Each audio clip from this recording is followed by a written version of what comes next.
Charlo press conference. I am joined by Boxing News' Declan Taylor as we count down to Canelo Charlo this Saturday in Las Vegas. How you doing, Dick? I'm good, mate. How are you? I'm just shaking off the jet lag. How did you manage it? You got in obviously a day later than us. It's a bit of a diva, Declan Taylor. Yeah. So had like a big list of things that he couldn't do. That was one of my travel demands. On Monday. No, Monday's out of the question. Tuesday was what it was like it was the daytime flight. Got in like 7:30. Met you boys for a bit of dinner. Key thing with jet lag, you got to stay up as late as possible. You got to try and avoid caffeine, which is very difficult. I've got a coffee now.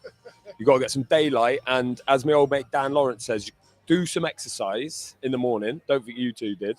Ben and Rob didn't bother. I got out, had a little plod down the strip, blood flowing. In business, got in here. It's like I haven't been here since Wilder Fury 2, which is that was my last trip to Vegas. It was like pre-pandemic, wasn't it? Pandemic, and now we're back in business. It's like, mate, the place has never changed, has it? No, it was, I think we were talking about it when we were walking around Vegas yesterday. It was like, okay, like some of the casinos change and it gets a bit of a facelift here and there, but really Vegas is Vegas. This room that we're in right now used to be called Studio A and B. It's now called the Media Ballroom or the Ballroom. This is where they do everything, all the press stuff. Or they have, and it's changed slightly, but literally the first time I came in here was nearly 10 years ago. Mayweather Maidana won. That was the first your first fight show that I covered here. Khan was on the card against Collazo, I think. Broner was on the card, maybe. Anyway, this room has not changed one bit. It's literally like a time warp. It's so weird. Like you can see behind us. I don't know if you can see it in the shot. They got the food out. It's like feeding time at the zoo. Can you say that? Probably not. But it's the meat. They do us well in the media. They feed us here. We don't get fed at home ever, really. No, but it's a proper lunch. So if you see people milling around with a plate of tacos, that's why. But yeah, it's nice to be back. What about you? Yeah, I mean, the first time... You were at Crawford Spence, weren't you? Yeah, I was at Crawford Spence, Spence Crawford as it was. Yeah. Now Crawford Spence, very much so. That was my first one since Wilder Fury 2 as well, so pre-pandemic. And just like you, really, kind of come back and, yeah, it's like you've never been away. Slot back in the slipstream, as you said. Exactly. Yeah. You get back into that Vegas kind of like, I guess, you get on the treadmill, don't you? Not literally in my case, obviously. You haven't. Definitely no treadmills. But you'll get onto it and just like last night I had 4 hours sleep. The night before I had 3 hours sleep. Sounds like your standard Saturday. Yeah, to be fair, like I'm quite conditioned when it comes to that. But yeah, no, we like to let's just get on with things while we're out here and try and get as much stuff as we can. It's a big day today as well, isn't it? Press conference day. Final press conference day, which is a Wednesday normally, or sometimes it'll be Thursday, hitting us with it on the Wednesday, which I like. It means you can get your stuff done early in the week. You know what you got and know what you haven't got. Fighters are not like thinking too much about weight. Not too bad. I don't think Jamel's likely to be thinking about weight too much anyway. Of coming up in 2 weight classes, but certainly Canelo and gets down to Thursday evening. Yeah, they cannot be asked. Yeah. Just waiting for the live to pick up. Waiting for a few people to join us. As you know, here on the Boxing News Live, it's a little bit ad hoc. We kind of we go with the flow. It's like Andre Ward used to say, you just don't have a game plan. You go in there, just work it out. Just work out what the other guys do. This is the Andre Ward of lives. Although Carl Froch once said Andre Ward put a glass eye to sleep, so hopefully it's not. Froch has been back in the game, hasn't he? Oh, trying mate. to do was all out Froch on Fighting, what a channel that is. Go and check that out. His latest one, riffing on the Frank Smith Builders saga, is brilliant in the old high vis. He never misses a trick. Froch has become one of my favourite people to listen to in boxing. Sorry, I quite often get told off here, like, why is the host on his phone? I'm just trying to plug this. He's not. He's not. He's on Instagram. Yeah, to be fair. Yeah. He's liking people. But yeah, just waiting for everybody to come. No weekend review show, says Adam Beanie Smith. No, there wasn't. I travelled on Monday, so I didn't have time to get Zhang Joyce reaction podcast done. So we filmed the Canelo Charlo one on the same day as we did the Joyce Zhang preview last week. So yeah, no Zhang Joyce 2 review this week. But the Canelo Charlo podcast went out on Monday, and we're here now. Is it available on audio? It is actually. Now you mention that, Deck. After pretty much you harassed me on social media for I don't know how long, it is now available. The Boxing Show is available on Spotify, I think Amazon Music, and I don't know, man. Shout out Darren Reese, though. Darren Reese, always there for your audio needs on Boxing News. But it's funny, every time you put one of those videos up, someone within 2 seconds will be going, "Where's the audio?" Yeah, usually you. And but on our George Groves Boxing Club podcast, we don't do video yet, and all we get instantly is "Where's the video?" So whatever you don't do, that's what they ask for. Yeah, It's just like, but now, like we're catering for everybody. We're covering all bases. Big time. Getting there with the chat at the minute. We've got not as many as we'd like. Make sure you hit the like and subscribe button, but particularly the like. Drop us a comment. It does help the algorithm. Does get people here on the lives. Get your questions in as well for myself and Boxer News' Deck Taylor. Going to try and whiz through a couple of the comments now. Chris Welch. Okay, so we're going to get straight into it because we've spoken about this obviously off camera, and we kind of see this maybe a little bit different this fight, don't we? Like there's the comment here from Chris Welch. Shout out Chris Welch, said really interesting fight. Too many sleeping on Charlo in my opinion. Chris. And you agree with that? I'm with you, Chris, because you're we'll get onto it, but you're pretty clear and happy with your prediction of Canelo potentially even inside the distance. Yeah. I see it a much closer fight than that. I wonder if the timing's right. We see in boxing, without trotting out too many cliches, but the timing is everything. Canelo, without a doubt, has lost a step, or at least it seems like he has. John Ryder, who's the last person to share a ring with him, said that. He said he would have stopped me back in the day. He didn't stop him. Before that, his last fight was Golovkin. Not vintage from either of them, but certainly not Canelo. One before that, he lost to Dimitri Bivol. One before that was Plant. Again, not at his best. So it's like, he's definitely not in that little purple patch where he looked sensational. Invincible. Years, yeah. But obviously the issue here, two issues for if you're thinking Charlo might make this a problem or might cause an upset. One is the weight, although we'll get onto that, maybe not as big an issue as it might seem, and also is inactivity over the years, but certainly is recent inactivity that might cost him in this fight. But I'm not ruling out a shock here. I think there's a very, very good chance that Charlo wins this fight. So we're going to come on to kind of making the argument on both sides of things. But this is one of the things that we talked about with you picking Charlo. So when I was in here yesterday, I was doing a betting preview for Bet365. Check out Tebbutt's tips. And remember to always gamble responsibly. Got to get the plug in. I was told, how is he going to win a decision in Vegas? It's Canelo. But you think that there is a chance that Jamel could stop him, which I mean, there's always a chance. Yeah. He can punch. He punches sharp. He's fast. I mean, Canelo's so tough, and I'm not saying Charlo's going out and stop him, but there is the issue with Canelo getting a decision out here. I see it being a close fight. That's definite for sure.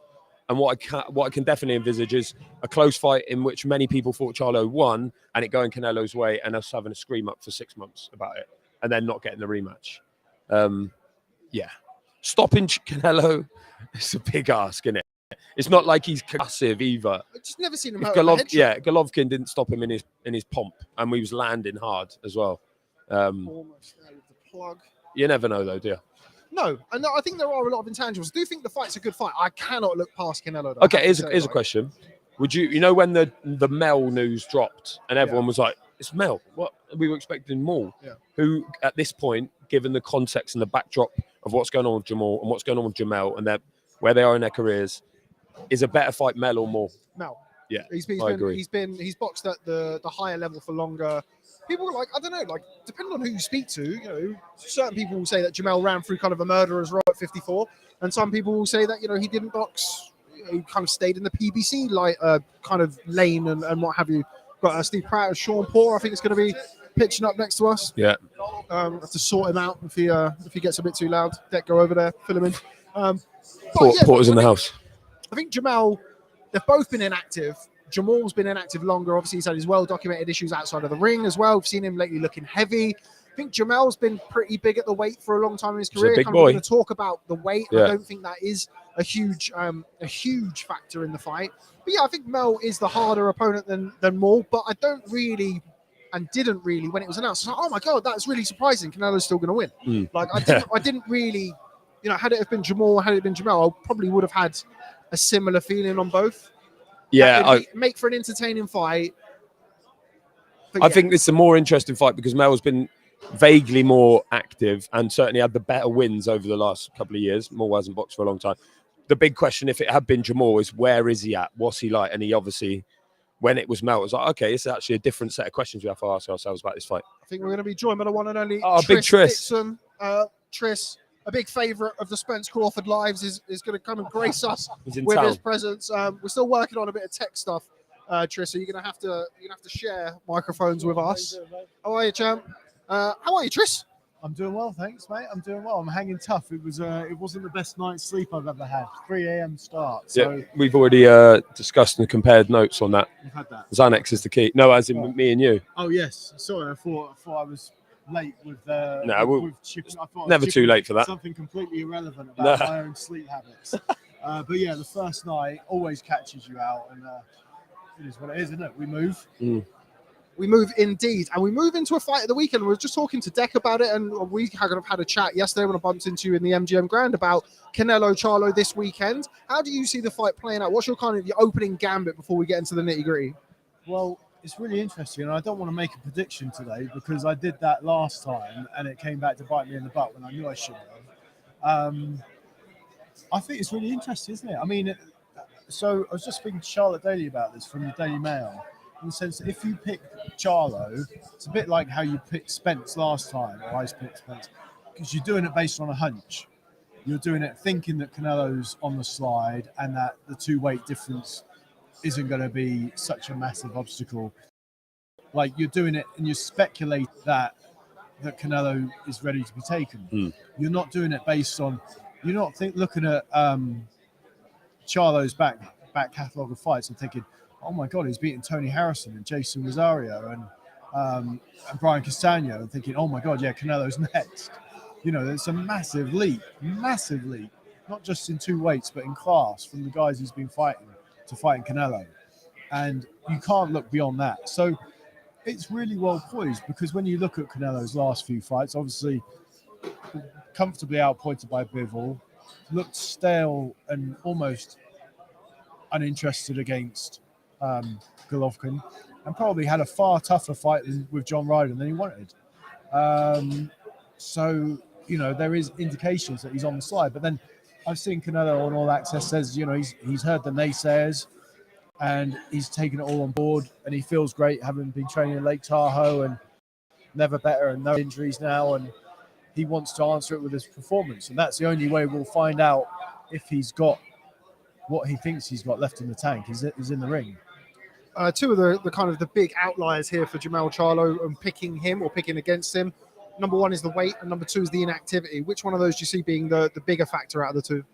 The weight, because going back to that Spence thing, I was saying about the inactivity could keep him better preserved. You know, some people are saying that Canelo's a little bit burnt out from the fights he had middle, you know, when he had 4 in a month and those back-to-back training camps. I'm not necessarily sure I subscribe to that, but it is worthy of consideration. But Charlo's not had that he's not had that activity. But then it might mean that he is better preserved. And I don't know. It's always a tough one, that, isn't it? It's a tough one because sometimes these guys come in and they don't miss a beat, and then sometimes, you know, you think, oh well, they've started slow, they're a bit rusty, they're finding their timing, finding their range, finding the distance, and you're like, oh yeah, with hindsight. But I think you've got to, when you have a fight of this magnitude, you can't. These guys aren't going to be coming in rusty. They shouldn't be coming in rusty. They should have been sharper in their tools in training camp, and they should be ready to go. Like they're proper. They should, you know, they are proper pros. These guys specifically, and inactivity shouldn't be a thing. I know what you're saying in terms of, oh, he's had one fight this year and one fight. I think he's had one fight a year for the last 3 years. But even if you go back to like 2014, 2015, sometimes he was only having a couple of fights a year. But it's not like he was Mike Tyson coming through fighting 15 times a year or whatever. This is just how it's always been for him. You mentioned about Canelo's injuries. We know he had the bad one pre-Ryder, had an operation, and then he came back and was fit, but it obviously affected his training camp.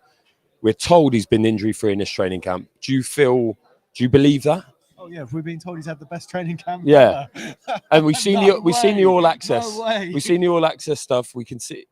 Do you think after this many years as a pro, he's been pro since he was 15, been boxing his whole life, is he falling apart a bit? Is that just what happens? I mean, what's he? He's getting on for 70 fights, yeah, right? Which is unheard of these days. Also, like neurologically, a guy who turned pro at 15, he was taking some stick from adults when he was a 15-year-old kid.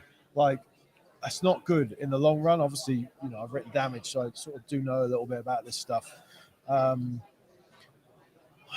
And then he has had some tough fights. You know, you remember when Golovkin was bouncing some massive right hands off him, and it was like great chin. I mean, look at Joe Joyce. It You takes can a toll. only do that for so long. Do you know what I mean? Before it all comes crashing down. Question is whether the two weights and Charlo is the guy that's going to come crashing down against. Am I getting stick there? No, you're all good. I'm just looking through for some of the questions before we let you off to go and do some work. You got any work to do at this point? Mate, Have you though? He's always working. He's a perpetual. No, but motion I know this. I know this game. You look like you're working, but you really just sat there. No. Hey, you can't not work, mate. It's got books to research. I've got podcasts to record. Yeah. I've got a fight to cover. He's on video, so he has to say that. Yeah. So, well, no, because I'm sort I of. see him on Candy Crush. Mojo, aren't I? Candy Crush and tacos. That's been Trish's morning. I haven't had a taco. It was Taco Tuesday yesterday, wasn't it? Yeah. Anyway, but they don't- moving on. Yeah. Sorry. What is the most logical fight for Canelo if he wins, Tris? Ooh. Oh, Benavidez and May, right? Like that's not just the most logical. It's arguably the only one, unless he goes for the other brother. You know, That's kind of what I think it might go. If fights in spring or early 2024, then maybe Charlo will be ready for May. But I suppose you've got to throw Crawford in the mix. Crawford's been talking about it, hasn't he? So, and you know, obviously a huge fight. But obviously the one that really leaps out as the logical one is Benavidez in May. You know, Mexican Independence Weekend in early May. Think we'll ever see the Bivol rematch? No, but like, who's interested in it? It was that Me. wide and that convincing. You're interested in it. Vaguely. I'd watch it. Oh yeah, Yeah, we'd watch it. Yeah. We would be here. Yeah. but I'm not crying out for it. No, it's true. Um, It's pretty far down the list these days, isn't it? Yeah, and I mean, you know, I know Bivol's talked about coming down to 68, but I'd rather see Bivol go up to 200, to be honest, and fight with Billum Smiths, and Paterbio's talked about going up to 200, and Opatea fighting this weekend. I'd like to see him in with any of those 175 pounders as well. I'd like to see him fight someone. There's a chance we don't see him, the fighter of the year, not fight in the following year. Yeah, that's one. Yeah. That's one. And it speaks volumes about the sport and the state of it at that level. With no injuries, there's no obvious things that are keeping him out of the ring. And I did actually read this a while ago, just on Twitter, and someone tweeted it. And it was a fair comment. Like, when Spence and Crawford weren't fighting, everyone was hammering them. Wrong side of the street, blah, blah, blah. Bivol and Paterbiev, no one's calling it. No one's saying, guys, just get in there and fight, will you? Like, no one's really holding them accountable to fight one another. I know, obviously, maybe it would be different if Paterbiev had beaten Callum Smith in August when that fight was, you know, and maybe there would have been a bit of momentum and a bit of a pressure, because we know that he's got to wait now until January for that fight. But I don't know. I'd like people to start turning the screws and making that fight happen, you know, because I don't think Arthur's got a huge amount of time left. No, absolutely not. And I think the hold up for that fight, or the look of the hold up for that fight, has been the WBC. By the looks of things, wanting to get the undisputed. I know we all have our opinions on the belts and certainly the governing bodies, but you have one Canadian man who's not allowed to box the Russian man.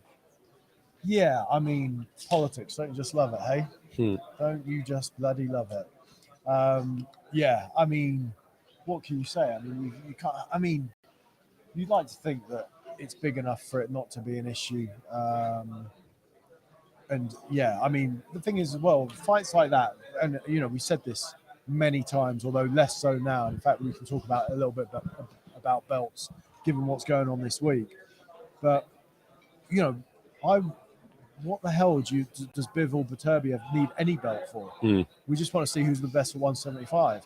Whoever wins that fight is the guy. Also, though, in terms of belts, one thing I wrote this week, which I had to really bollock myself for, pardon the swearing, if that is a swear word. You're good. You can say bollocks as much as you want. Thanks, mate. But no, I mean, it was. Sorry, you put me off there. What did you write this week about belts? Yeah. Yeah, no. Oh, yeah. I was really cross at myself, but I did have to put something in brackets, chastising myself. I said it's the first 8-belt fight of the 4-belt era. Fuck's sake. Talk about a double It's negative. it's the 4-belt squared. Jesus Christ. The first 8-belt fight ever. Is there IBO here? Oh, no, there's no God. IBO, is there? Could be a 10-belt fight one day. Yeah. Couple of rings. Right, we've got a couple of. So we've got shout out Bruce Wayne, best boxing podcast. Tris Dixon, long time listener. Yeah, from big up the India. Tris Dixon. Tris Dixon, boxing life stories. Make sure you're subscribing wherever you get your podcasts. What's Tris's thoughts on Showtime potentially doing less boxing and only pay-per-views. Not many outlets for boxing in America now who can produce good cards without pay-per-view. I mean, it's tragic. It's tragic with my nostalgia. Tragic. Yeah, tragic. With my digging the hole with my trowel, you see, digging the grave. No, it is really upsetting because with my nostalgic head on, you know, like to think of Showtime and HBO both being out, it's like it hurts. Like you can feel it. I can feel like an emptiness there, and like I'm sure PBC will find a home because arguably you can say they've got the best stable in boxing. So I don't think that they will go without, but it just shows that the landscape is changing so much. And I was speaking to Showtime's Mitch Abramson this morning just about how different fight weeks are. From Mitch used to cover the fight, so he used to be on patrol with us when we were doing the Mayweather fights and Pacquiao fights and what have you. And everything's changed so much, but to potentially lose Showtime is a real hammer blow to the sport, just from a nostalgic perspective, but also from a business perspective, in the sense that, you know, is it going to force us more underground? Or you never know. With Al Heyman, he's probably got some, you know, he must have something up his sleeve. But yeah, to see that famous sort of red, white, and black logo leave in the boxing landscape is causes some heartbreak. And you know, I know some great guys who work for Showtime, and obviously my thoughts are with them because, you know, when HBO left and, you know, Jim Lampley left and, you know, Larry and all those guys who were friends of mine, like didn't see him again. You know, Larry I've stayed in touch with, but you know, Jim I only reconnected with recently, and it could potentially be the same with these guys. You've got guys like Al Bernstein, Steve Farhood, like Jim Gray. They're voices of a generation and more than one era of boxing. You know, they've spanned decades. And yeah, the landscape will change if they aren't in it as well, which is sad. A very sobering thought there, Trish. Yeah, Thanks cheers, very Trish. much. Thanks, Yeah. There's always DAZN though. Yeah, there is. Could end up on DAZN. What's weird is it's come at this time when it's been such a great year for PBC. They've had the best Showtime fights of the year. Absolutely smashed things out of the park Yeah. this year. It feels like maybe that's, if it is true about Showtime, it's a bit of a death rattle, isn't it? I mean, One last throw of the dice. We know, like people, you know, imagine when you look at this year for boxing, if you took PBC out of the mix, it's quite a scary thought. Yeah. It's quite a scary thought to me. It's the biggest non-PBC fight of the year.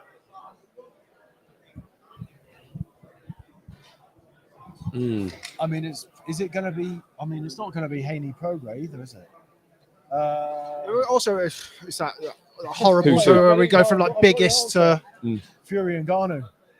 That's all from Trish Dixon here from Las Vegas. Yeah, I mean, it's a sobering thought, really. I mean, Josh Taylor and Teofimo Lopez, but was that big? It wasn't a big fight. It was a great fight. It was sure, but on the surface of things, it was a great fight that we all wanted to see. But was it a needle mover in the United States? I would probably say no. Similar to Bam Sonny Edwards, right? You know, it's a fight we all want to see, and you know, these are the fights that we want. But do they cross over into the mainstream? You know, it's tough. I mean, hey. Going into Spence Crawford, I had people, you know, whether it's the taxi test or the barbershop test, the casual fans, people saying, oh, why are you going to Vegas? And you say, I'm going for Spence Crawford. They hadn't heard of either. Yeah. And even now, when someone says, why are you going to Vegas? You can just about get away with saying, oh, Canelo's fighting. But you can't, there's no point saying who he's fighting to the casual fan because they just don't know. All right, before we let you go, kind of staying in the same vein as that. Depressing. No. Is there more depression with Trish Dixon? Much buzz for this fight as Spence Crawford fight week in Vegas, or is it noticeably quieter? Now, you were here, so we can throw to you. I'm really happy to answer that question because, so I've got a little school of thought on this. I think because of the access for the media is so reduced and that we're all fighting for the same stuff and the crumbs of grand arrivals, the press conference today and all the rest of it, I don't think it helps these things with an early kickoff in terms of the start of fight week, Monday, Tuesday, Wednesday, because no one's got anything. No one's got anything in the tank that's really going to move the needle right now. And so there's no way to build any hype unless you're just ripping off stuff off All Access.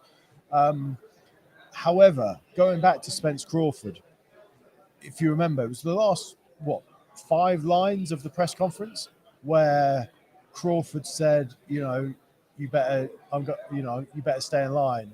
And Spence says, I've been getting out of line my whole life.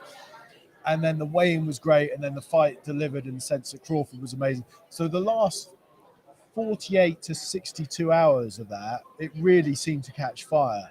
And I'm not sure if that's just not the way it's here. Like, it might be that that's just the way it is now for this sort of new phenomenon of fight weeks. I don't know. So, yeah, I mean, I'd say it's comparable to Spence Crawford now, apart from I'm seeing Canelo's face on more billboards and things than I did either Spence or Crawford.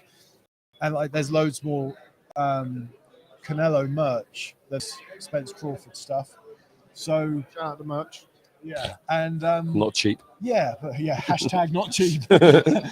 And so I'd say it's comparable to where it was, but we just hope that on Thursday, not something goes off dramatically, but like that, it just starts to get some momentum and you get that big fight feel. Because right now, it's not got that.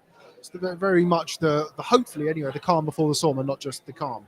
Sure. Which is what we're trying to avoid. All calm, yeah, exactly. In the old Mayweather days, they used to do like the week before fight week, you'd all get access to a gym or something, wouldn't you? Yeah. So then you have something to go at early doors.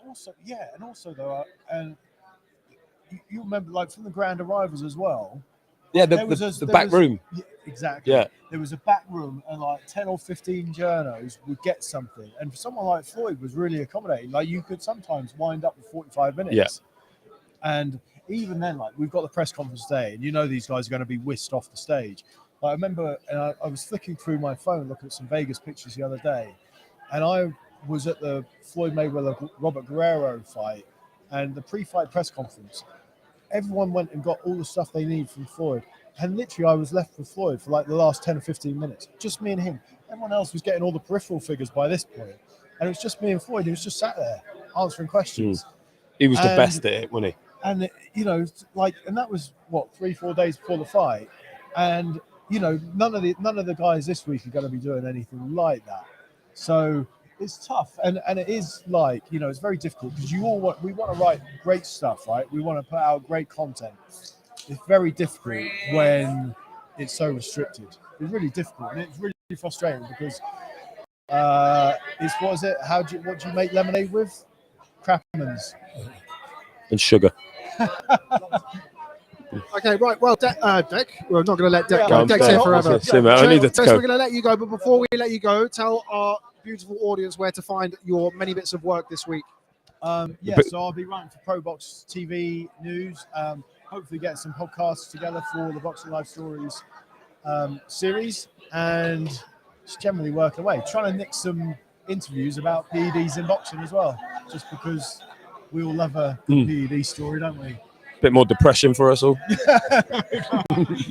Cheers, Chris. The bundle of joy, Tristics, will now be leaving us. Always a pleasure. Thanks very much for stopping by, Tris. Laters. Cheers. The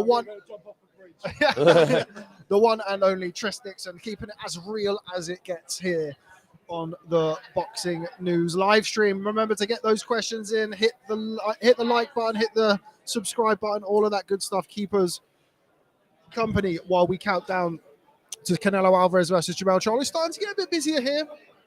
Buzzing, isn't it? Up a little bit.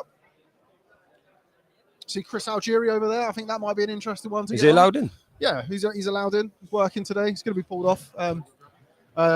We can. I think he's literally just got here. So maybe give him a couple of minutes. Also, I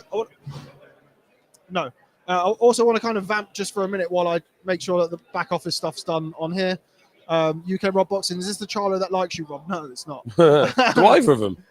Well, they've actually really properly met. I never heard your channel. Yeah, that was literally it. That's the last time. That was Wilder Fury 2. After Wilder Fury 2, they're now infamous. They were both about, weren't they? That charging about. Yeah, it was mayhem. So Jamal ran past, and as he ran past, I went, Jamal Canelo went, fuck! He like screamed in my face. I was like, okay, no.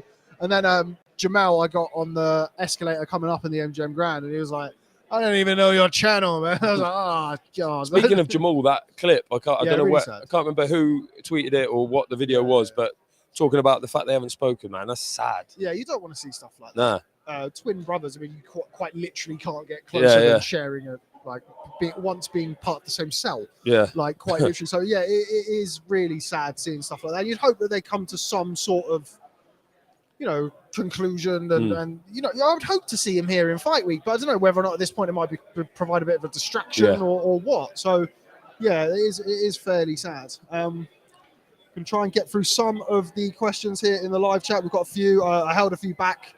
I didn't want to throw them all Triss's way, but remember to hit the like button, guys. There's 114 of you now as we build up to Canelo Charlo, but there's only 31 likes. The math is not mathing here in Las Vegas, so make sure you hit the like button. Dixon, the biggest guns in boxing journalism. Certainly not going to get any complaints, or I'm not going to question that. John Cahill, any chins checked yet? Listen, I've been in Vegas for 72 hours and not one Vegas man born of his mother has said anything. So, I'll put it out there. I think today's the day. Today could be the day. Some big, stiff European fighter. That's you. We're going to go over there and stand in front of Dan Raphael like that there. Remember to get those questions in. What's your pick for the undercard? Good undercard deck this weekend. Juicy. A couple of good fights. One fight that I'm really looking forward to is Jesus Ramos and Erickson Lubin at 154 pounds. Do you like that one? Yeah. What do you think happens in that fight? I think Ramos will get the stoppage in the second half of the fight, but Lubin's good. Mate, Lubin's explosive. Yeah. And he's very athletic, but I do wonder about his resistance down the stretch. And he's taken a lot of stick with that Sebastian Fundora fight. I thought took a lot out of both of them. And I think that his athleticism early on in the fight will give Ramos some problems, but Ramos is good. Like he's southpaw, good pressure fighter. Exactly, can punch. I can just see him grinding Lubin down. It's a firefight, isn't it? Yeah, really good fight. Need. Yeah, really. I like really Ugas Barrios. How do you see that one going? Well, we chatted about it a bit last night, and my initial thought, a gut feeling one, was Ugas too good for him, too experienced for him, but he is getting on a bit, isn't he? And he hasn't boxed since that Errol Spence fight. I know we can kind of go back and have a look through various resumes and say, well, this, that, and the other, but if you look at it in a certain way, you could say, okay, well, Ugas beat Pacquiao, but what was left of Pacquiao? Yeah, and that's quite a while ago now. And then he got stopped by Errol Spence, who we all saw, he boxed Terence Crawford and he had a bit of time out. We got destroyed by Terence Crawford. So that's not a loss that's aged very well for Ugas either. No, but Barrios, not the biggest either. So that's a lovely, it's one of those ones where there's a lot of intangibles. You're kind of thinking, what's going to be, it's a crossroads job. And sort of, because I think if Ugas loses, it's difficult to see where he goes from there. Barrios, I guess if he's got sort of grand plans at 147, he's got to win this fight. He needs to win. Otherwise, he's just the opponent. He's most well known for his losses at this stage anyway. He lost to Gervonta Davis, lost to Keith Thurman. The Keith Thurman loss and kind of how wide that was is probably not a great result in the grand scheme of things when you consider Thurman's inactivity. But I don't know. I think, from a betting perspective, I'll be betting on Mario Barrios because I think he's 7-2. Yeah, the value's there. Yeah, it's insane. That I feel like there's far too many questions around your Dennis Ugas at this stage. It's a good fight for Barrios. A good name for Barrios. It's a good opportunity. Yeah, isn't absolutely. It? Yeah, it's a good fight. It's a really well-matched fight. Who's the Mayweather kid? Kermel Moton. Yeah. So he obviously quite famously recently called out Lee. For his professional debut. Floyd Mayweather, obviously a master at creating headlines and generating hype, and it seems to have done the trick for Kermel Moton. I've seen bits of him on YouTube sparring stuff, but obviously never seen him box. He's 17 years old. By the looks of things, has all the talent in the world. Do you know what it could be? It could be one of those things. I actually saw that Kermel Moton's debut, boxed on the Canelo Charlo undercard. That's what, those are the little bits of our job that are great, where you can say, years go by. So I actually watched him when he was 17. Or he could just be another Mayweather fighter who wasn't quite up to it. Because in the money team, there are a lot of guys in there. Linnell Bellows didn't quite make the grade. Yeah. And for Ladarius Miller, another one, good fighters, but just never quite got that extra bit of push. Yeah. But it means we might see Floyd this week. Jayleon Love.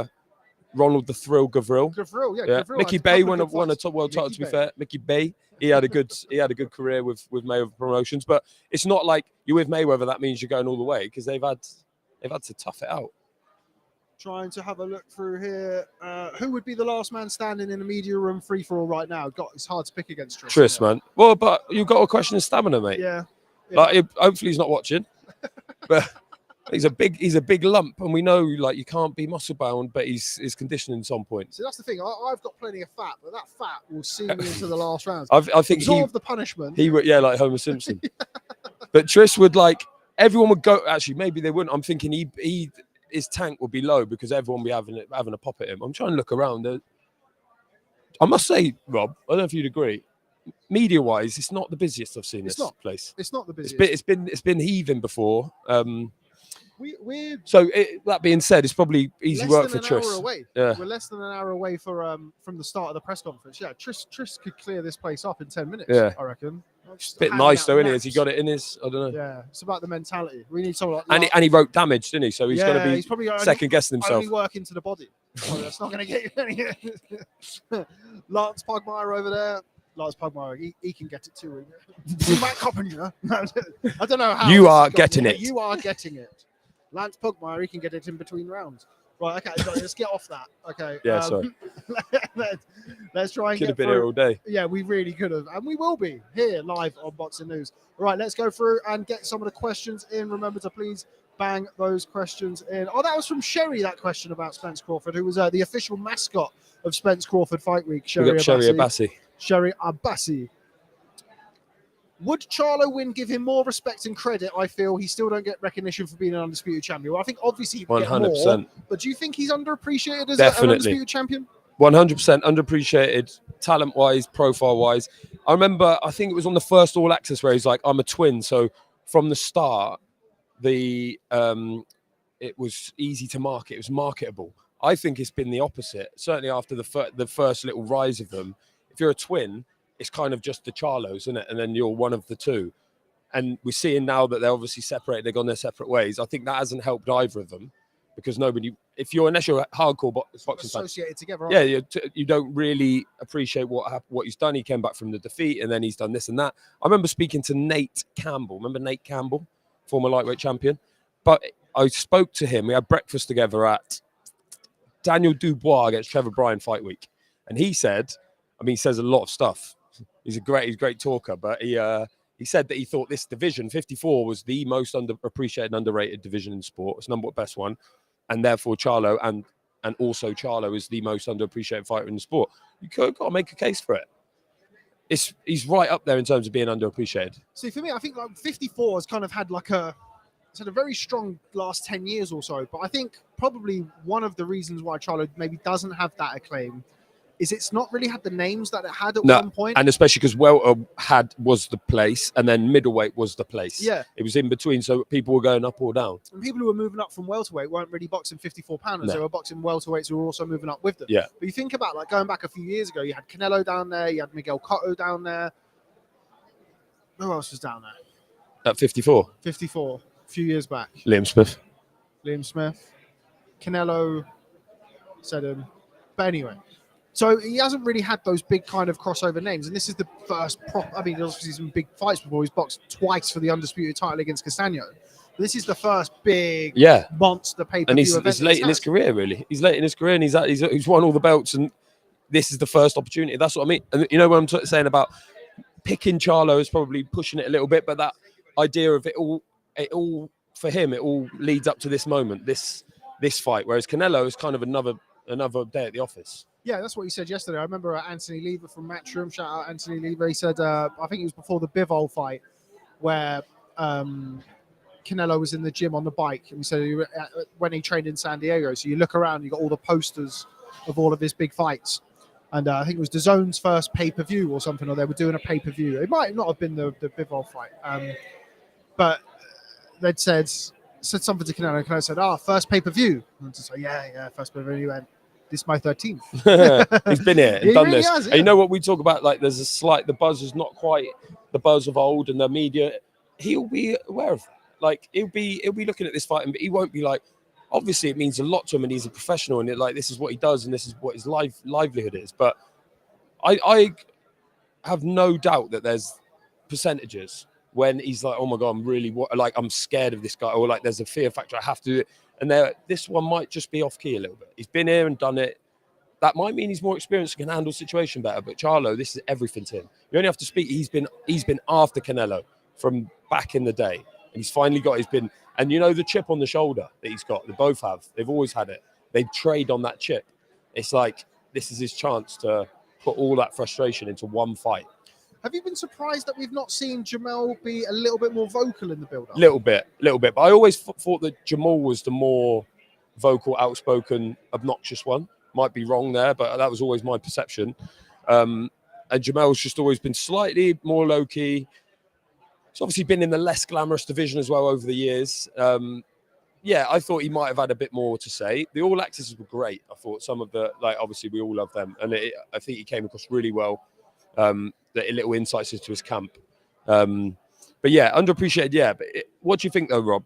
So he's probably sneaking into most people's top 10s at the moment, which is mad in itself. The fact that he's undisputed champion, he's only just sort of getting a bit towards the bottom end of the top 10s. If he wins this fight, is he number one pound for pound? No. Still Terence Crawford. I think so. Yeah, I think. Where would you put him in? He gets into the top 5 for sure. Okay. For sure. But this would be, would you agree, the greatest win of any active fighter? Yeah. Greater than Tyson Fury over Vladimir Klitschko? Greater than Terence Crawford over Errol Spence. Yeah. Purely because the jump in weight, and look, we're going to talk about the weight. We've alluded to it several times and said we will talk about it. But it is still a factor. I don't think it is the conventional jumping of 2 weight classes. No. Like, it's not Canelo Khan. No, yeah, good point. It's very true. It is still jumping 2 weight classes, and the manner of which and where he gets it done.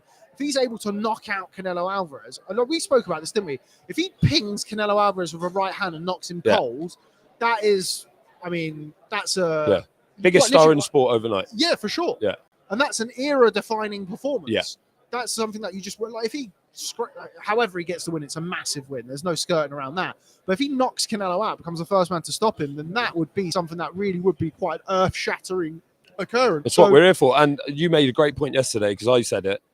It's like, but you said Canelo could stop Charlo, and I said, well, he didn't even stop John Ryder. John Ryder's a super middleweight, and a big one, thick one, heavy, knows what he's doing, and cute, and like can defend himself. Obviously, took some hammer in that fight, still didn't go. Charlo, it's not that. He's not a big super middleweight. No, he's not. And I think like why it's not so much the weight of Canelo and the shots from Canelo that I necessarily look at when I'm talking about the weight in this fight. I think as Charlo gets into the second half of the fight, I'm sure that Charlo has felt more energetic, more invigorated. He's not had to be worried about a calorie deficit when he's been in camp. I'm sure he'd have felt the benefit of that, but also he's not going to have the physical advantages that he had over Brian Castano, where he's able to keep him honest. And Castano is putting the pressure on, but he's not reckless because he knows he could get pinged. Yeah. If Canelo doesn't have that, and Canelo over the years has developed into this fighter who, similar to Gennady Golovkin and those great Eastern Bloc fighters, where he puts you under pressure without really doing too much. Yeah. And he's just there and he's making you work and making you work. And I feel like as the fight goes on, that extra weight for Jamel could weigh him down. And that's where I expect Canelo to get a lot of his success. We've seen it against Caleb Plant. Yeah, Plant is a big one there. That's a great point. It's exactly that. Just tired him out. Just always thinking as well. Always working. Yeah. And Jamel is not fleet of foot. I think he's got good feet. I thought the Castano performance, he showed really, really good feet. It was just stepping and everything was nice and smooth. But we've not seen that type of performance from him consistently over his career. And again, it is against a Brian Castano, who is he's a super welterweight. He's not a super middleweight. I think Canelo's a monstrous puncher at super middleweight, but he can definitely punch at the weight. He's also conditioned to receiving punches from big guys, big, heavy blokes. He's a good counter puncher, Canelo, but so is Charlo. But I feel like Charlo's going to hit him with some big shots, and it's whether Canelo just shrugs them off. And then that's going to be desperate times for Charlo pretty early on. You know, if he hits him with his hardest shot and he's just like, wears it or slips it and responds like, we'll see early on how this fight's going to go. Yeah, I think Charlo really does need to have some success early in the fight. Get his respect. I just don't think he can box on the back foot for 12 rounds and pitch the type of performance that he might need. That Bivol did. Yeah, but Bivol has so much more. He has an injection of pace that we don't really see from Jamel. That doesn't mean like Jamel's might have it in the locker, but we've not seen it. And you're again, it's kind of what we were talking about earlier with a sense of if the volume has gone up from us slightly, it's due to what's going on in the background.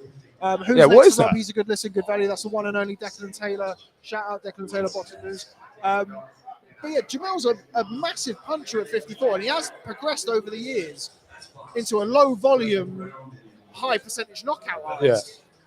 How does that translate into beating Canelo? Bivol was busy with the feet, busy with the hands, had the injection of pace, and he just went and went and went and went. We've not seen that from Charlo in his career. No, it's a hypothetical situation, like what Tris said. If you're picking it, it's based on something we haven't seen yet. And if you're picking Canelo, it's based on what we have seen him do before, which is absolutely fair enough. But that doesn't mean that's not how boxing works. It's not like it's only ever something changes, something comes in and disrupts the landscape at all times. And there's just some little factors here that point towards might be Charlo's time. But I look at the fights that Charlo had with Tony Harrison, Austin Trout, and like that sort of slick style where making him miss. Yeah. And that's where I think that we're going to see the fight. I think there's a few scenarios where the fight's going to be won and lost. One of them is if Canelo can make Jamel miss, can make him throw, but also make him miss, then what? And then Canelo, like one of the best, if not the best counter punchers in the sport still. Yeah. If he can counter him with big, heavy, hard shots, then Jamel starts becoming a bit more reluctant to let his hands go. Don't get me wrong, I think he will. If it comes down to it and he's losing after 7 or 8 rounds, I think Jamel will go for it. But he can't be wary of letting his hands go because he's already a low volume guy anyway. And I don't think you can rely on catching Canelo with a shot that's going to knock him out.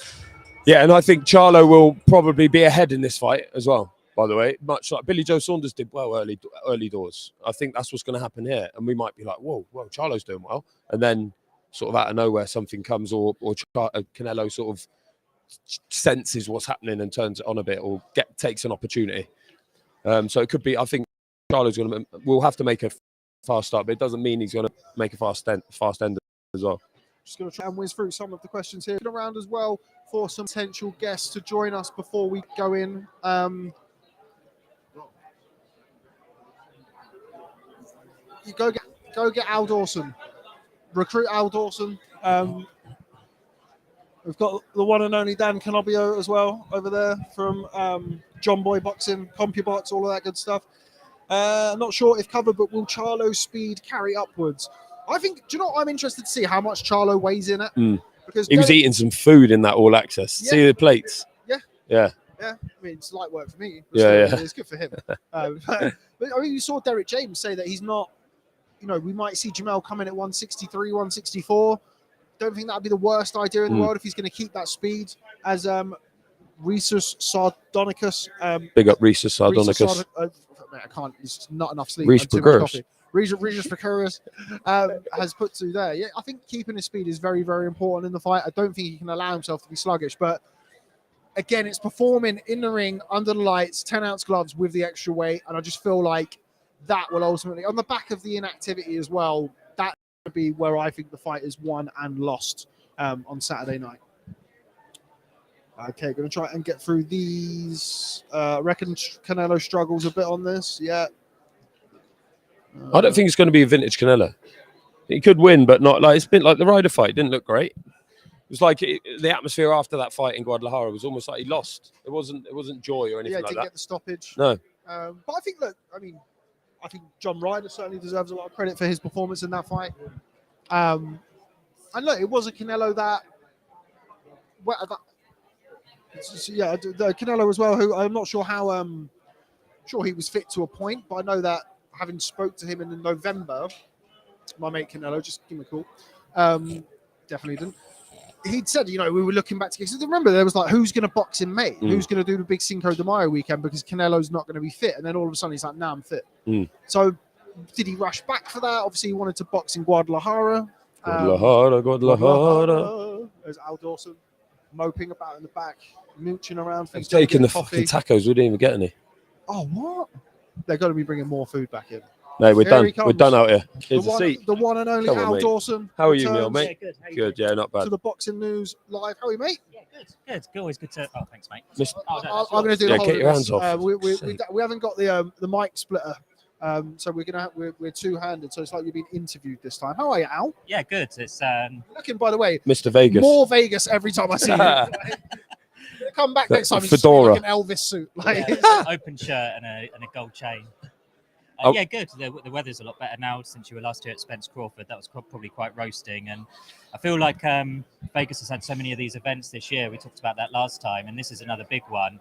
And it's only really been in the last week or so that the calendar for the rest of the year is filling up. And Not sure we're going to get another one this big, but Golden Boy's got a couple of shows in October. The Shakur fight's just been confirmed by Top Rank, and he's going to be doing a workout for us on Friday, so that'd be pretty sweet to see him. For me, future number one pound-for-pound fighter.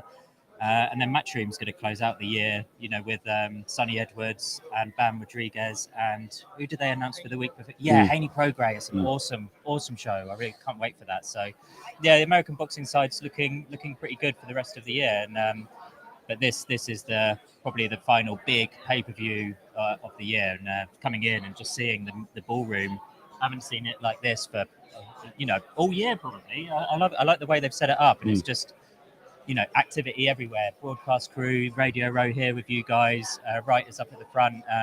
It's pretty hot just for a Wednesday lunchtime. I love, sorry, Rob, can take the boy out of England, can't take England out of the boy, straight into the weather chat.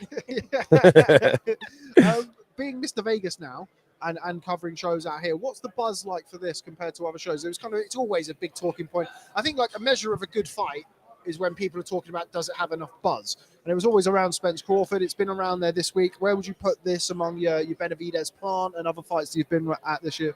To be honest, I don't think the buzz has actually been that much for this show, but until you walk in today. And I think it's going to kind of build. And as soon as I wasn't actually here for the grand arrivals yesterday, so I didn't really see how much the fans responded to Canelo, either good or bad. I was at the Francis Ngannou, Mike Tyson thing. Why did they program that at the same time? They could have done that in the morning. Bit weird, that. But I don't think it had the buzz. So far, it doesn't have the buzz of Spence Crawford. So far, it doesn't have the buzz of Tank Garcia. There's definitely more buzz than Benavidez Plant. That always felt like a big sort of trade show, and it sold, I think, around 150,000 pay-per-views. But that, to me, I think there's quite good parallels with those two shows, because Benavidez Plant was a really strong. It wasn't really about the headline for the pay-per-view if you were buying it. It was more about the strength of the card. And I feel like the strength of this card, Canelo is obviously going to draw a lot of the sales, but really there's Jesus Ramos. He keeps on getting prominent billing from PBC. I feel like PBC is really telling us that this is a future PBC, superstar. Ugas and Barrios. I can't believe I saw Barrios in last week at the DLX gym here, and I can't believe how big he is. That must be. I think in time that might be seen as one of Gervonta Davis's best wins, because he's massive for he fought him at lightweight. He doesn't even look like he fought him at 140, but he stayed down there. He boxed Batir Akhmedov the fight before then, and he was going to move up to 4-7, wasn't he? And then he was like, stay for that tank money. Get the money. I'll make the money. I'll make the weight for the money. Barrios has got length, height. He's a big guy even for welterweight. So there's so many good fights on this card, and Canelo and Jamel seems to be one of those fights where when it first announced, you think, Canelo's the runaway kind of bookmaker's favorite. But I think the closer we're going to get to fight now, I think the odds are going to narrow quite a lot. We've already spoken to a few people who are kind of maybe not changing their picks, but modifying it slightly to give Jamel, rather than being seen as a wide, long shot. I think he's now being seen as a live dog. You mentioned the number of buys that Plant Benavidez done. What do you reckon will be a good number for this? I think if it mirrored the Canelo Caleb Plant fight, and I think that was around 750. I think that Spence Crawford only got. I don't think it got that much. No. I think the issue is, I don't really think it's the quality of the actual show. I just think the technology now with piracy is just so easy to stream. People were streaming 10 years ago, but I just think it's so easy now to have the tools to be able to not pay $80. It's just as easy, isn't it? Yeah. To not pay $85. So anything that's upwards of 500,000 is, I think, a runaway success and should be seen as a big show, which is why Tank Garcia was so successful. 1.2 million is amazing. You consider their demographic as well, so much more attuned to the streaming world. But UFC hasn't even done that this year. Otherwise, they would be screaming that from the rooftop. I think UFC is probably doing around 500k, but they do it every month quite consistently. I think the over/under about 500, 600,000 is probably where we're at. But I think anything above that will be seen as a success. If it mirrored Spence Crawford, that was a home run as well. how do you see the fight going? You mentioned other people kind of leaning a little bit to more. I think it's always the way, isn't it? People always go one way or the other. The general feeling either goes one way or the other in fight week. You just mentioned there, people are kind of edging a little bit more towards Charlo than there would have been a few weeks ago. Is that what camp you're in? And if so, what? I feel like I'm in the camp of like, I don't mean, this is going to sound disrespectful saying it, but I don't mean it disrespectfully. I feel like Canelo is there for the taking, but I'm not Sounds sure, pretty disrespectful to me. but I'm not sure who's Behind you. Yeah. I'd say that quietly. I don't know how many people really like. I think Benavidez can take him out now. I don't think he'd probably finish him late. I don't know if Jamel, like he's got power, he's got really strong left hook, but we've seen that at 154. I'm not sure if that would travel up to, if he weighs in around 163, 164. I think Derek James said he probably wouldn't maximise the full 168 allowance. I do give him a shot though, because one, activity, two, he's probably going to have to do something to damage or put Canelo on a knee or something to really draw the the attention of the judges, because I don't see it as like, I don't think he'll kind of 118, 110 him like Dimitri Bivol did, and he doesn't have like the thing that Bivol had. Obviously, it was a higher weight, and Canelo was suited really to that against a world-class operator like Bivol. But he had the triple feints, the triple jab, sorry, he had the feinting. Jamel's not really got either of that, but he does have the activity. He is, when I was in Los Angeles to see him for the second leg of the press tour, he is a lot bigger than him. Maybe not in mass, but he's definitely got high, can sort of use those advantages. But I still see this as like, Canelo's on a 3-fight deal with PBC. I feel like this is going to be the win for him, and then maybe the second fight is Jamal, if Jamal comes back and beats who's he linked with, Caleb Plant. Yeah. But that's a tricky fight for Jamal because he's been out the ring for a long time. But the third fight really has to be David Benavidez for Mexican Independence Day next year, and that's probably the guy I feel like has got the best chance of defeating Canelo. But I have been speaking to like a few people who, like Mexican media, and they're kind of feeling like this. Canelo's already had the fight in Guadalajara, homecoming. This kind of to them feels like his farewell tour. He's been in the ring so many times, and even if you speak to Canelo, he feels he's had, I think, 15 more fights than what his BoxRec says. When he was a teenager in Mexico, having more fights that weren't really registered. So he's been in wars a few times with Golovkin in particular, and he's probably in fighting age. He's probably older than his actual age. I totally agree. I think he's definitely in the twilight of his career, and you only have to look at the last few fights, and that's what I mean. Timing with Jamel, he's at the apex now, or at least maybe activity doesn't suggest that, but in his head, he's like, this is the big moment that he's waiting for, the apex that he's been craving. Whereas Canelo is not like that anymore, and he definitely is on the way out. Like, and I'm sure he'd admit that. In fact, I've asked him before, how long do you think you've got left, and he won't admit it. He says, I'll box forever. No boxing, no life. Yeah.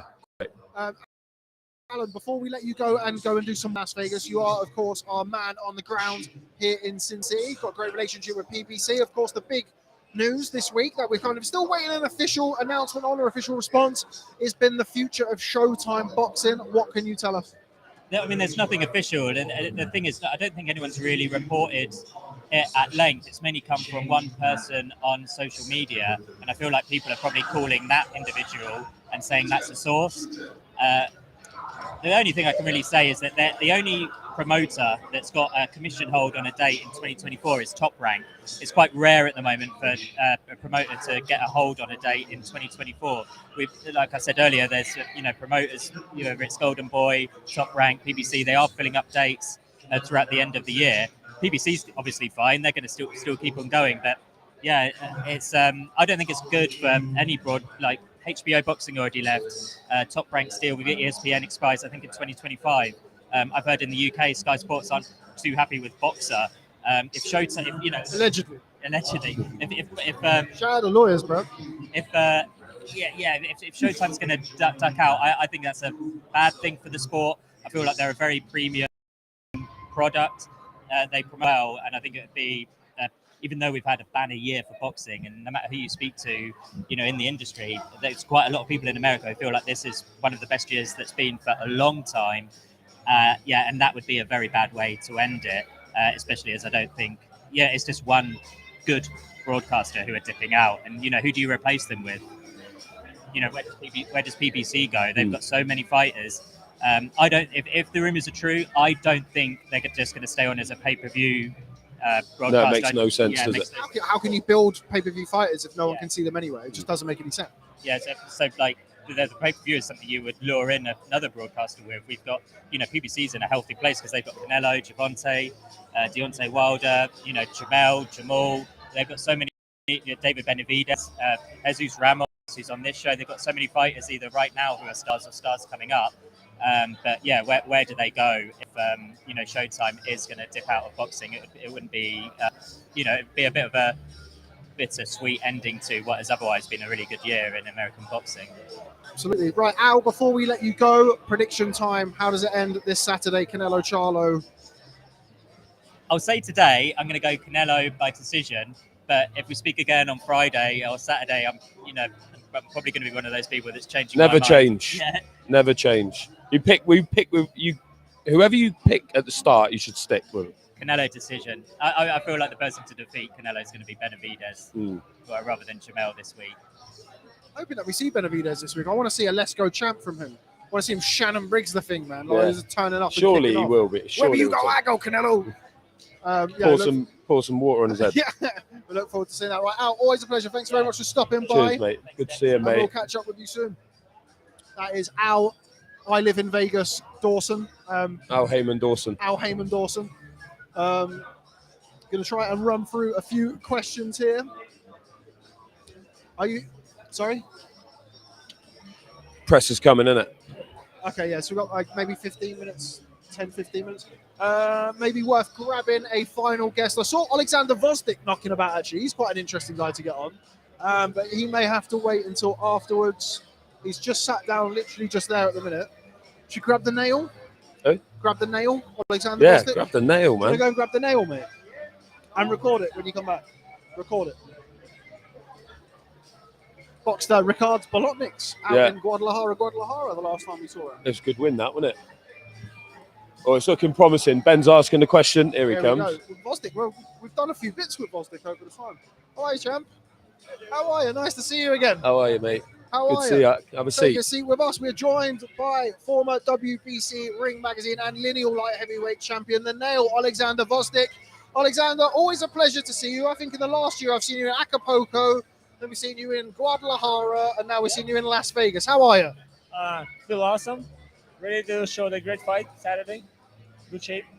So you're kind of on, I mean, how many fights has this been back now? Is this the third? So you had the Bolotniks fight in Guadalajara. You had one sort of low-key fight before then, and then this is number 3. How's it all been going? Kind of, I guess, Gvozdyk 2.0, the second stage of your career. I hope the Gvozdyk 2.0 gonna be better, more advanced, more seasoned, more mature. So we will see. We will see Saturday. What did you make of your performance against Ricard Bolotniks? It was a fight that you'd said a year ago when we saw you that it's a fight that you really wanted. We know about him in the UK. He's boxed a few of our light heavyweights. We don't see people do a job on him like you did. Of course, getting a stoppage win with that right hand. Were you impressed? Were you pleased with your performance? I mean, he's a solid fighter, but he didn't surprise me at all in our fight. I mean, I just did my job, and I'm pretty satisfied. Yeah, there's a lot of mistakes. We do some corrections with my team, my trainer, and hopefully we're going to be better. We were talking a lot about the buzz here for us, just as journalists. Do you feel the buzz in Vegas? Like, how does it feel being here, being around the place in fight week? Do you feel that, or does it feel like just sort of another day at the office? It's always awesome to fight in Vegas. This is the place where I did my pro debut, and it's like this fight coming back, so it's just perfect. I'm happy, I'm motivated, and I'm excited. How do you feel under the guidance of Eddie Reynoso now? Obviously, I know that you did some sparring with Canelo before Canelo boxed Bivol. You've now stayed kind of in and amongst the camp, and Eddie is kind of guiding your career. Where are you at with where you want to be? Of course, you want to be boxing for world titles. You spoke very recently about wanting to box Dimitri Bivol. How's the kind of this stage of your career going, and when can we expect you to take that big step up? Listen, I can tell you where I want to be. I want to be a champion. I want all the titles. I want to fight Bivol. I want to fight Better Beef. Again, I'm not underestimating my guy this Saturday because my challenge, I'm supposed to handle it. And then right after, I'm ready. I open for all of them because I want to come back to very top. I want to bring back my title, which is WBC, and also I want to have the titles. This is pretty much it. Where I'm now, we will see. I am where I am. I'm sitting here and doing an interview with you, and you will see my performance Saturday, and you will figure it by yourself. Is it a strange position for you as a kind of contender in that division, because the belts are so strangely tied up? We haven't seen Bivol all year. We obviously haven't seen Beterbiev. He's got his injury or his problem with his dental problem that will keep him out till January now. As someone who wants your hands on those belts, is that hard to handle? Is it frustrating? Well, like as I said, I called Bivol already, and looks like he preferred to stay without the fights instead of fight me. This is his job, and this strategy. I don't know about what they're thinking. Beterbiev is set for now, I think, for fight Smith in January. Yeah. But again, like for now, my goal is my opponent Isaac Rodriguez. But right after this fight, right after I handle it, and I have no doubts I will. I'm ready for big fights. Not ready. I'm willing to those fights to happen. I want those fights to happen. We've got questions here for the champ. Remember to get your questions in for Oleksandr Gvozdyk if you have them. One question about Artur Beterbiev against Callum Smith, obviously from our neck of the woods in the UK. How do you see that fight playing out? Well, my favorite is obviously Artur Beterbiev, but now seems like he's recovering after or whatever it is.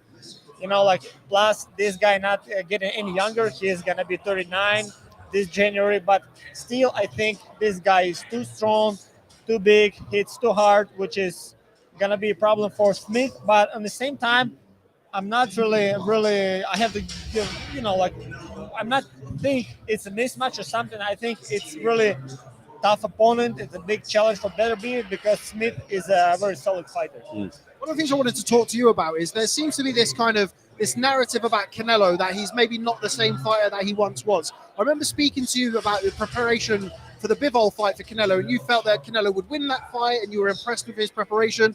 In the fight since then, have you noticed the decline? Do you think that he is a declining fighter, or do you think that there were reasons for the performances against your John Ryders and Gennady Golovkin? Listen, we're none of us getting any younger, and after all those battles Canelo has, I don't know. Maybe he started fade a little bit, but listen, with Bivol, because I never say about that, because I have my, I'm just not supposed to. But now Canelo revealed by himself that he was injured, and he was just skipping 1 week of training completely. Right, 1 week before, not last week, which is supposed to be the week where you're supposed to do the highest volume. He just skipped it, and I didn't know what happened, but I know it was some problem. So he was injured. He has problem with his rib. He was problem with his knuckles. So again, he started camp super strong, and then by the end of the camp, he started feeling some problems. I'm not taking away nothing from Bivol. He did a great job. But I think, and I thought back in the days that Canelo could beat him, and I still think he could. He can. Obviously, in the UK, we've got a fair few light heavyweights ourselves. We've got Joshua Buatsi, who we've spoken about in the past. Anthony Yarde, of course, who his last fight, well, not his last fight, but Beterbiev's last fight, he boxed him. What do you make of the crop of light heavyweights in the UK? Listen, you have a really good stable of fighters. You just mentioned them: Richards, Buatsi, Aziz. There's a couple more Smith. names. And again, like if not Beterbiev or Bivol, I would like to fight one of those guys because those guys gonna lead me to the title shot. Were you surprised, or how did you reflect on the Anthony Yarde performance against Beterbiev? He had some success in that fight before he ultimately got stopped. Were you surprised at the level of success and how many big shots he landed on Artur? Well, not Don't need to double. Yeah. So I'm not really surprised because I know Anthony Yarde is a very solid fighter and seems like he is getting better from fight to fight. Plus, I think that took place some underestimation from Artur Beterbiev. This is my personal opinion because I saw him in an interview. He was super relaxed. He was joking about him, and was kind of. I think maybe I'm wrong. Maybe, and plus again his age. It's basically it's both. I think. It was a very good performance by Anthony Yarde, and again, like now from fight to fight, he still get only better. Plus, maybe Beterbiev wasn't at his best in this fight. Got a couple of questions coming in here. Just people who are just really interested and intrigued by your comeback and the reasons behind it. I know we've discussed it in the past. Why don't you tell people who maybe aren't familiar with your reasons for coming back, what it was that motivated you to return to the ring? Listen, we all know what happened now in my country, and after I decided to retire, or like we know right now to take a pause. I was thinking I'm gonna do some business there, but this is one of the reasons. The reason is actually complex. So for these 3 years, I never basically stopped training. I was staying in shape. Yes, I never did like a real camp, but I was keep training. and I feel I'm still hungry. Plus, those events in my country motivate me. This Russian invasion, and now with my fights, maybe I inspire people to fight to keep protect my country a little bit better. So if I manage to do this, I'll be very happy. Last quick couple, because we're about to get started. The press conference over there. The first one, how do you see the fight going? Canelo Alvarez against Charlo. Oh, it's a very interesting fight. Charlo is complete underdog because people think, and I mean, in my case, I think Canelo is the favorite, but I don't really think it's an easy fight for him because Charlo is very solid top fighter. And what we're talking about, he's undisputed world champion. Yeah, but 2 weight classes lower. But listen, when you see them face to face, you don't really notice that Canelo is bigger. People say, hey, Canelo is bigger, but look at them. It looks like Canelo moving up to 2 weight classes. Yeah, Canelo never been like a big fighter because he's short, but he's very strong. I think still like Canelo's power, because I felt his power, and believe me that he has no lack of power in even 175. And I think those guys in 168 they feel it. So this is gonna be the key factor in this fight. I think it's gonna be too much for Charlo, but at the same time, I think Charlo is skilled enough, strong enough, big enough to give Canelo a really great fight. So in my case, still Canelo, but with a little advantage. And then the final one for me is somebody that we've spoken about on several instances in the past. Your former amateur teammate, Oleksandr Gvozdyk, still waiting for the Tyson Fury fight. We were waiting for it a year ago when we first discussed it. We're still waiting for it now. We've obviously got to see Tyson Fury against Francis Ngannou first. But once that's out of the way, do you think that we get it and we still back in Oleksandr Gvozdyk? Well, like you guys, I'm expecting this fight to happen, and I believe eventually it will. I think just for now, well, if you want to have a good shashlik or steak, you better marinate it before.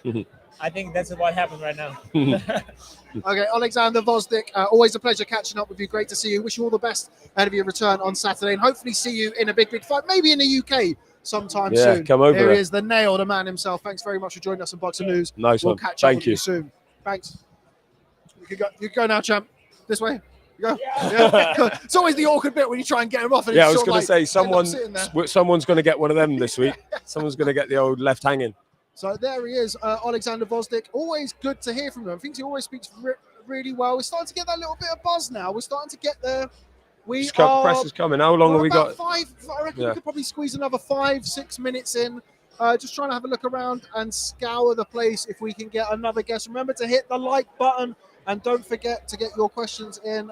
We'll be coming back live after the press conference. I think it'll just be me then, because you'll be writing up some magic for Boxing News Online. Check out Boxing News every time. Trying to have a look around deck. Anybody around we can grab? Just anybody, really, yeah? No. Nah. Yes, Marcos. I mean, if he wants to jump on for 5 minutes, but it looks like he's doing his thing there. No, this press is coming. We're going to do 5 minutes. Do you need to go over there now? Sorry, as we know. Okay, what, the XLR? Can you take the red one and then plug the green one in for deck? Yeah? Sorry, guys. This is just the technical stuff. Classic. He's happy. Yeah, okay, cool. Okay, as long as you want. Oh, mate, positive. Well, you've got to actually go do some work. Yeah, I've got to do some work. Well, I can stay on and do... Check out the magazine this week, by the way. What time does the open workout start? Ask El Choi. I think the open workout starts at 3 o'clock. I think it's the undercard today. Yeah, it's only they won't be the main event lot won't be. Let me check. I'm going to do anything anyway. Let me check the old thingy. A little push in the pool. Is he busy? Open workouts. Yeah, 3 p.m. Barrios, Lubin, Sanchez. Of course, Frank Sanchez. We mentioned him. Sanchez on the undercard. Yeah, 4 p.m. He'll be. Scott Alexander. Yeah. I think. Yeah, that's not a good fight. No. Will it be open for the public? Yes, it's open for the public. Yeah. It's the MGM Grand. If you're familiar with the MGM Grand, where is right that? Over to the back. Casino floor next to Tap. Yeah, it's next to Tap. If you come in the strip entrance, it's that one there by Hakkasan. Guarantee you come back post pressure with a push and a pull to talk about, says Ronald McDonald.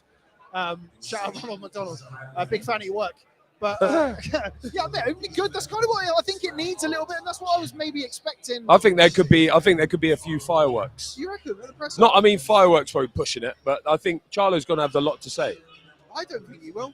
But having said that, I was quite. I mean, obviously you weren't at the Grand Arrivals. I was quite impressed with kind of his vibe at the Grand Arrivals, where he sort of turned up and he was indignant. You know, everyone's booing him, and he kind of that's what he needs really. I always feel like with the Charlo brothers, they need that sort of siege mentality. Ben, would you like to join us?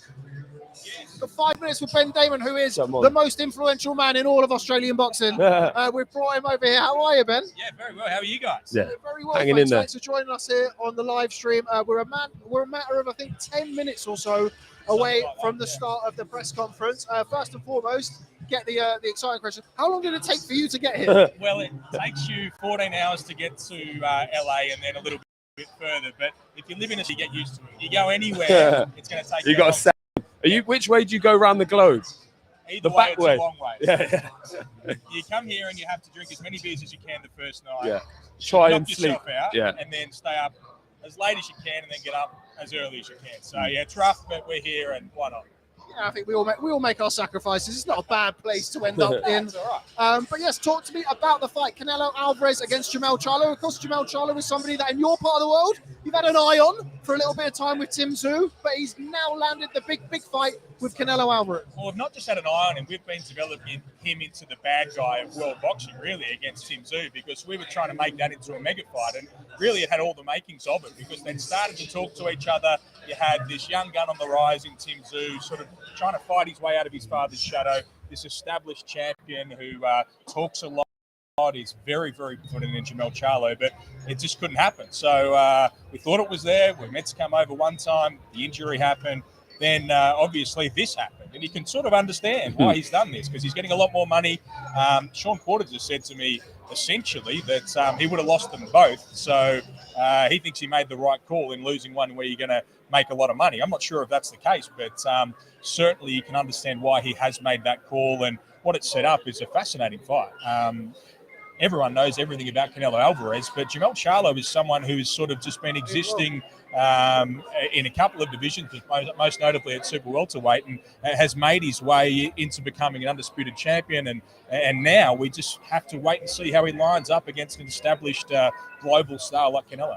It seemingly like he's kind of become an undisputed champion kind of in the shadows a little bit. And he hasn't really had that acclaim that you see from a Canelo Alvarez or even a Terence Crawford. Why do you think that is? I'm not really sure. I guess it comes down to a couple of those, well, the loss that he had against Tony Harrison that he had to avenge, controversial though it was, and also the draw, which was highly controversial in his favour against Castaño. So I think those two results probably played a part in that, in him not becoming that out-and-out breakout star like your Devin Haney's and Oleksandr Usyk and others who have found their way into these positions, and most notably Terence Crawford, who's shot himself right up to number one in the world pound for pound with that victory in his second undisputed crown. But Charlo, yeah, he's probably done it in a more understated way and probably not quite as convincingly given those couple of fights that I mentioned, but he's a star, no doubt. He's a very, very good boxer. He punches really hard and he moves so well. And what he does extremely well is make adjustments. We've seen that the two times that he's had to come back and avenge a loss and a draw. He's come back, made the adjustments and knocked out those opponents. So he doesn't get that opportunity in the first fight with Canelo. He's got to go in first time out and he's got to do something quite crazy in going up 2 weight divisions and winning a fight against an existing and established star. So, yeah, the odds are against him for a reason, but it's still a very interesting fight. He's pretty clear. What do you think he has to do to win, though? Yeah, he's got to do it because Canelo. Well, the hope that he's got is Canelo has faded because obviously he hasn't been as impressive and as aggressive, certainly in some of his most recent outings, but he's still been so good, and he's been so good for so long. And I think what he knows now is exactly where his body is and where his boxing is. So he just does what he needs to do to win those fights. And he's probably not in the mindset of needing to look spectacular because he's a superstar. So it doesn't really matter what he does. If he turns up somewhere, then the crowd goes wild. So he doesn't really need to knock people out. He can just keep going through motions and winning these sorts of fights. So Charlo's going to have to drag something out of Canelo or hope that he has faded that little bit in order to win a fight like this. Do you think he has faded over the last 18 months, 24 months? Well, I think he probably has faded to some extent, but him faded is still extremely good. And at 68 as well. Yeah, that's right. And he's probably, he's fighting at the weight that he walks around at, essentially. So he could do other things, and if he was a normal human, he would probably still be fighting at super welterweight, but he's simply not. So he's giving everyone a chance, and it's up to people like Jamel Charlo to do what Dimitri Bivol did and take that chance. Do you think that we see Jamel Charlo at 54 ever again? I wouldn't think so. I think it's a long way up, and he's going to feel so much better today and tomorrow, and certainly on Saturday, because he doesn't have to worry about all of those things that come with cutting that weight. He's a big, tall super welterweight, very tall, 6'1", so he would have struggled with the weight. It's going to be difficult for him if he loses, certainly to go all the way back down there, because he's made all this money and lost the fight and sort of had that invincibility taken away from him. But if he wins, why would he go back down there again? So I don't see it, but probably for Tim Tszю's sake, we hope that can happen, because we really want to see that fight at some point. Tim Tszyu and Jamel Charlo, it's become a rivalry that in Australia we're very excited about. The whole kind of the ascent of Tim Tszyu. I mean, we've got it in the UK with your Chris Eubank Jr., Campbell, Hatton, Conor Benn, kind of sons of. Whereas Tim Tszyu, I think at the minute, has certainly kind of, separated himself with respect to those guys as kind of, being the real deal, as it were. Do you think that's always been the case? Has that always been the perception of him in Australia? Or was it kind of, in the initial phases of all of those guys that we've mentioned, there were kind of gimmicks in the UK. Was that the same thing for Tim in the early stages? Oh, certainly. Yeah, no, he's only just got out of that shadow. And he's done it with the victory against Jeff Horn, which a lot of people did not expect him. They didn't expect him to win that fight. He went as a betting favourite. But most people in Australian boxing thought it soon. He won that fight, and he did so devastatingly. He battered Jeff Horn, and we know how tough he is. And then globally, Tony Harris on that fight. So he's done everything he needs to do to extinguish those thoughts in anyone's mind. I think they're getting started. I think they are about to get started now. Yeah, they're just giving the pre-warning here. Okay, well, what we're going to do then, Ben, is going to let you run off and do some real work. I've got one question. But Deck's got one question. It's totally separate to this. Jai Opataya is in town over in London. He's sort of at the forefront of Australian boxing and a new push. Many people, it's a shop window moment for him in England, in the UK. What's he going to do? How good is he? How good is he in that division? He's a number one at the moment in many people's eyes. What do you think? He is very, very good. And what we saw in his fight with Morris Bradis, a fight I had the great honour of calling, was that he's otherworldly tough. He broke his jaw on both sides. It was hanging off. There was nothing connecting his jaw to the rest of his face. And he still went out. And he didn't go out and box. He went out and took it to Morris Bradis, who's a bull, a rugged, tough, big punching, established world champion, and he won the fight. It was a crazy fight.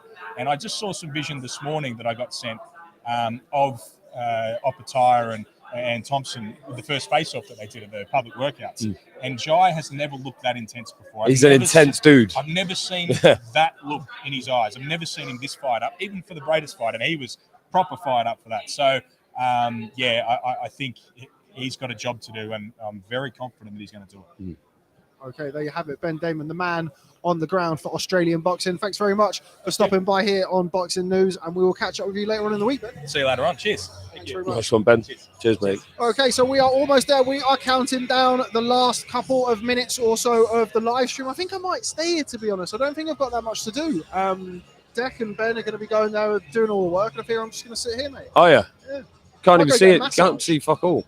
I can't see it. I can see it. People just go watch the back of my head. Well, I've got to do some writing. I think we will probably wrap things up on the live shortly. But before we do, let's try and run through a few other questions here. Not stuff about where does the workout. Workout, I'll tell you one more time. Open workout, undercard only, MGM Grand Casino floor next to TAP and the Bet MGM Sportsbook. There you go. Starts from 2:30 till 5 p.m. 2:30. So they're anticipating this being over and done with pretty quickly. Yeah. Well, there's none of the main event lot are are working out, so that's probably why. Okay, yeah, fair enough. Okay, any more questions that you have for us? We will be coming back live after the press conference, provided it's not too late and there's a few talking points, which we hope there will be. I hope there's a little bit of I think there will be. a little bit of fire. But just heading through them now. Not really many questions, so I think we'll probably wrap it up there, Dec, and get off and do some work. As always, thanks to everybody for stopping by. I am just going to have to try and stop the stream here with Ben. Dec, any final thoughts? No, I'm excited about his presser. I hope pressers can have that. They can go one or two ways. The old Mayweather ones used to be boring, really, particularly towards the end. Just suck the vibe out of the place. It used to be in the David Copperfield Theatre, which is inside the MGM. This one is obviously here, where all the media are already. Always makes it a bit more. It's not on top of a bit more on top, bit more intimate, bit more open for. Well, look what happened at the Spence Crawford one. Everyone was really fired up after that. They had the altercation with the family and whatnot. Final presser can do a lot. You can't. Don't like that winner presser as a phrase, but it can certainly stoke the fires a bit. I think we're going to see today how the rest of the week's going to look, and therefore like what the buzz is going to be like by the time the fight rolls around. It's where it really catches fire or doesn't. Yeah, and I just think Jamel needs a bit of fire. I think he's that type of fighter who needs that. Yeah, this is his about the chip stage. on the shoulder. Yeah. I think he needs that siege mentality and something to work against. But that is all Right, we here they have come. time for ahead of the press conference. They are starting behind us. Mr. Stephen Espinosa just walking past. We'll be grabbing him for the live stream afterwards, I'm sure. But from us here in Las Vegas, thanks very much for joining us. We're going to end the stream and we'll catch up with you soon. Thanks very much.